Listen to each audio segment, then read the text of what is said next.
ओम शांति।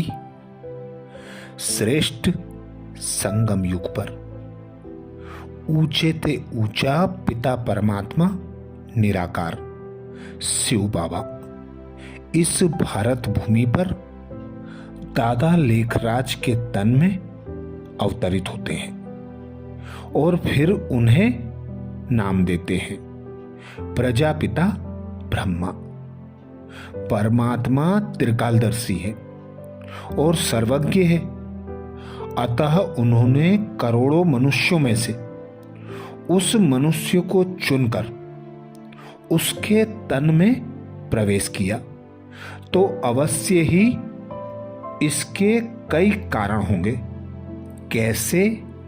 ज्योतिर्लिंगम शिव का तथा कलयुगी सृष्टि के महाविनाश का दिव्य साक्षात्कार दादा को हुआ। दादा जब वाराणसी में चले गए, वहां वे अपने एक मित्र की वाटिका में बैठकर मनन किया करते थे।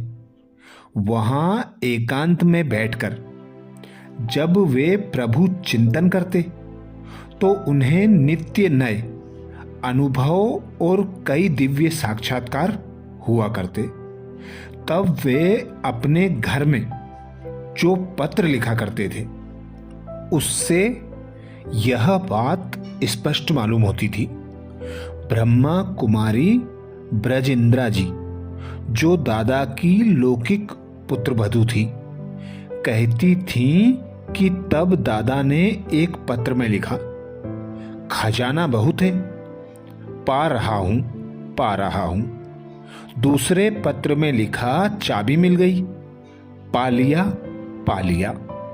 इस प्रकार के 5 पत्र दादा ने हम लोगों को लिखे थे। उन्हीं दिनों दादा को अनेक अलौकिक अनुभव हुए और उस स्थिति में दादा ने लिखा कि पा लिया जो था कि पाना, पा लिया जो था कि पाना, और क्या बाकी रहा। एक दिन दादा को निराकार ज्योतिर्लिंगम शिव परमात्मा का साक्षात्कार हुआ तथा कलयुगी सृष्टि के महाविनाश का साक्षात्कार भी हुआ। दादा ने देखा कि बहुत ही भयंकर बम बनाए गए हैं।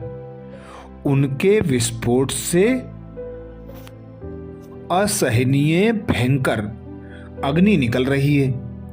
उन्हें आभास हुआ कि 5000 वर्ष पहले महाभारत युद्ध में जिन अस्त्रों का प्रयोग हुआ था और जिन्हें महाभारत ग्रंथ में अग्नि बाण, ब्रह्मास्त्र और मूसल कहा गया है, ये वही अस्त्र शस्त्र हैं और इन्हीं द्वारा अमेरिका तथा यूरोप वासी लोगों का महाविनाश हो रहा है।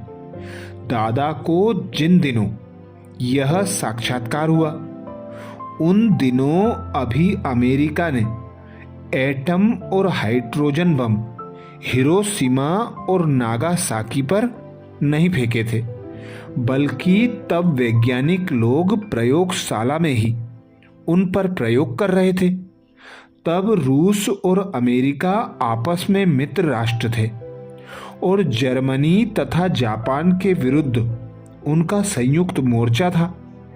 तब दादा को परम पिता परमात्मा ने दिव्य चक्षु देकर यह अग्रिम साक्षात्कार कराए थे कि आगे चलकर ये दोनों देश एक दूसरे के शत्रु बन जाएंगे और एक विश्व युद्ध होगा जो कि अंतिम होगा। उसमें इन अस्त्रों शस्त्रों का प्रयोग होगा। इन अस्त्रों शस्त्रों के प्रयोग से बहुत ही थोड़े से समय में एक अग्नि ज्वाला में भारत से बाहर दूसरे देशों में एक महाविनाश हो जाएगा। दादा ने गीता प्रसिद्ध अर्जुन की भांति यह भी साक्षात्कार किया कि सृष्टि में महाविनाश होने के परिणाम स्वरूप करोड़ों आत्माएं परम धाम को वैसे ही लौट रही हैं जैसे पतंगे प्रकाश की ओर लपकते हैं। दादा ने दिव्य दृष्टि द्वारा भारत में विकराल ग्रह युद्धों का और प्राकृतिक प्रकोपों का भी अग्रिम साक्षात्कार किया। विनाश के ये अत्यंत डरावने दृश्य देखकर दादा कांपने लगे। दादा ने देखा कि एक बहुत बड़ी बाढ़ आई है। जीव प्राणी अत्यंत भयभीत होकर जान बचाने के लिए इधर उधर भाग रहे हैं, परंतु वे बच नहीं पा रहे हैं। कहीं पर अग्नि अपना महाविकराल रूप धारण करके नगरों और जीव प्राणियों को भस्मसात करती जा रही है।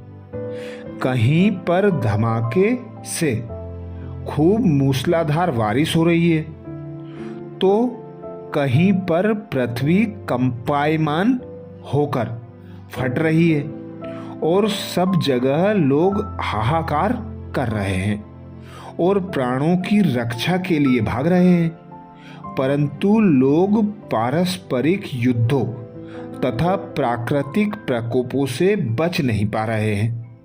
दादा, जिनकी आंखों में कभी किसी ने आंसू नहीं देखे थे, उनकी आंखों से अब अश्रुधारा बह रही थी और वे कह रहे थे, प्रभु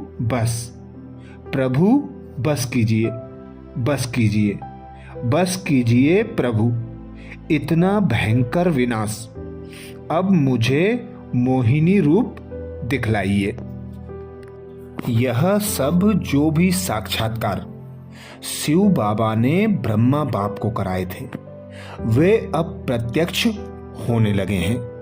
कहीं जंगलों में भारी आग लगी हुई है, कहीं भूकंप आते, कहीं पहाड़ धंस जाते, जमीन फट जाती, कहीं बारिश का प्रकोप है, तो कहीं बाढ़ आंधी तूफान का प्रकोप है। तो ऐसी विनाश लीला जो बाबा ने यज्ञ के आदि में देखी थी, वही विनाश ज्वाला अब प्रत्यक्ष होने लगी है। इसीलिए बाबा कहते हैं, अब गोकुल आया के आया। अब तुम बच्चे हर घड़ी को अंतिम घड़ी समझकर पुरुषार्थ करो। एक मंत्र स्मृति में रखो, अब घर जाना है। लक्ष्य समान लक्षण धारण करते हुए तीव्र पुरुषार्थी बनो। जो भी बाबा की श्रीमत है एक्यूरेट फॉलो करो। बाबा के कदम पर कदम रखकर चलो। अच्छा, तो ये था बाबा को जो आदि के समय साक्षात्कार शिव बाबा ने कराए। अब और साकार बाबा के बारे में विशेष बातें जानने के लिए चैनल को सब्सक्राइब करें। ओम शांति।